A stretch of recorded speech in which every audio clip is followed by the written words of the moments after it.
Hello, and welcome to another episode of the GD Editor Tips, where I show you how to make specific things and cool things that you can do with triggers and other things in Geometry Dash in the editor. So, this one is going to be a little shorter than the previous one, because I'm just going to show a simple thing. And this is going to be how to make custom collectibles. So, you know how you have these collectibles, the key, the potion, the heart, and the skull, and the mini coin, that they automatically disappear when you touch them, and you can have them either toggle, like activate a specific trigger when you pick them up, or pick up one onto any item ID. Obviously, that only works with these 5 items, because they're the default collectibles. But if you wanted to make a custom collectible using any other item in the game, any other object, this is how to do it. It's pretty simple. First thing is make sure you use an object that you can't interact with, like a block or anything that could kill you. So something like these, or the different decorations like this. I'm going to use this question mark as my custom collectible.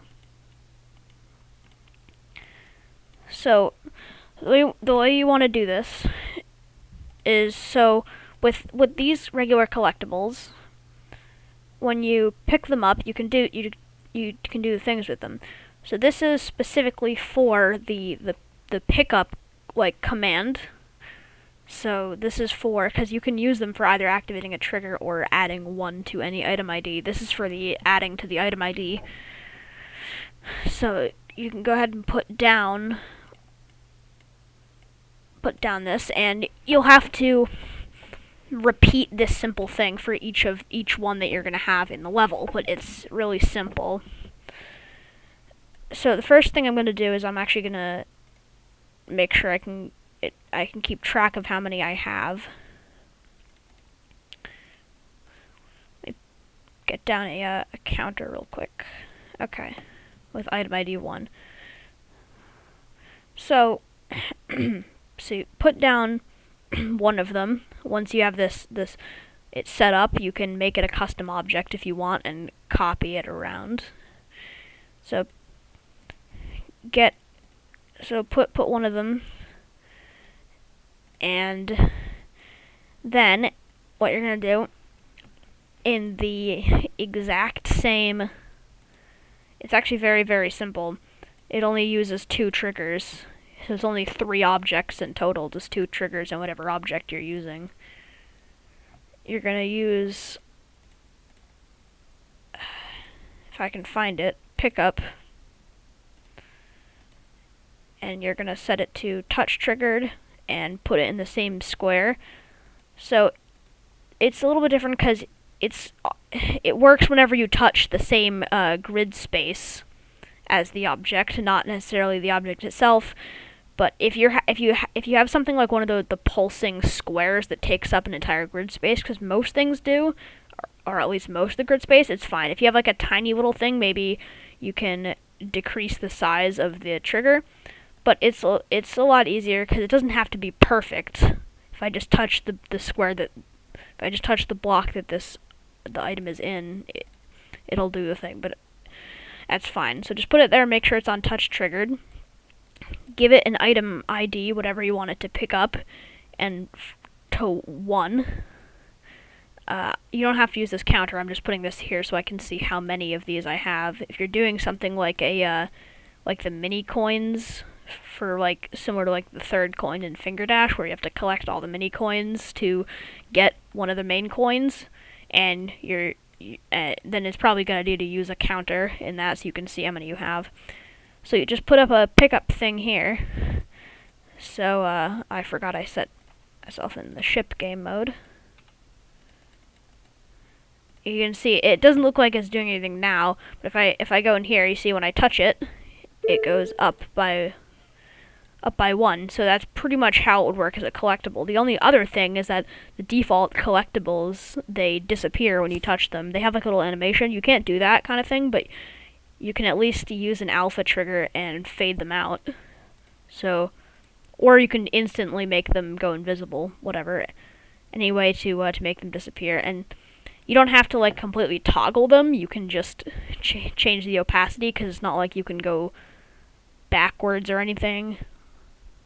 Well, I mean, you will in 2.2, so maybe this will be changed. But in 2.2, it'll just, as long as this is not multi-triggered, it should be fine anyway. So then it's pretty simple. Just assign a group to this whatever your object is, and then put in an alpha trigger, also touch triggered, with opacity of 0, and if you want to have a fade time, that's fine. I'm going to have a very small fade time, and then you can put them in there. So I'm going to make the custom object like this, because each one has to have a separate group, because if you give them all the same group, then it means after you collect one of them, they will all disappear. So you have to give each one an individual group. I'm going to put this counter up here. So I'm going to make this the custom object. Which, in case you didn't know how to do that, you can just go into edit mode, turn on swipe, and select everything you want, and press the plus, and then it makes it as a custom object. And then this tab, this last tab that has a C on it, is where all your custom objects are, and you can just take that and put it down. So they're just like, you can put a bunch of objects together. So I did that with these spread out so I could see them, so I knew what it was. So just give it a group.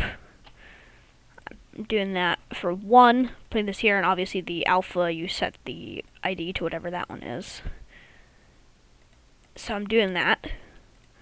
And then I'm going to have a couple of them. So I'm going to have... Well, actually, I'm going to move this down here.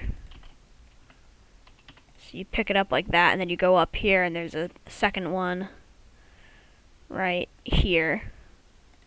So whenever you place down one of these, you can just copy and paste them if you want. I find it easier to just make a custom object if I'm putting down a ton of them. If you're only making like 2 more of them, or like 1 or 2 more, you can copy paste it. But or you could do this method. So since the pickup is already fine, because it's the same, because it's the item count. As long as as long as they're counting the same ID, it should be fine. But the group ID is a different thing. So then you have to give each one a separate ID. So if you do that, it's pretty simple, and that's pretty much how to do it. It doesn't look exactly the same as the default collectibles, because they have a special little like disappearing animation when you collect them. You can't do that, so I'm just having them fade out, because that's the only thing you can do. But it's as close as you can get. So now you see they disappeared. Each one, when I picked it up, it disappeared and it added 1 to this counter. So you could do this and do whatever you want with these. I think the main way, like what you'd usually use them for, is for having to collect a certain amount, like, of things before something opens. So if you wanted to use something that's not one of the default collectibles, just use any object that the player can't interact with, and then add this stuff on top of it. And make sure each one has a separate group. But everything else is the same on it. So I'm not going to add in that system for opening it because that's a simple thing and I already did that anyway. But if you, whatever you're using these for, this is how you can turn any object into a collectible that does the same thing as a collectible without actually using one of the 5 defaults. That's pretty much it.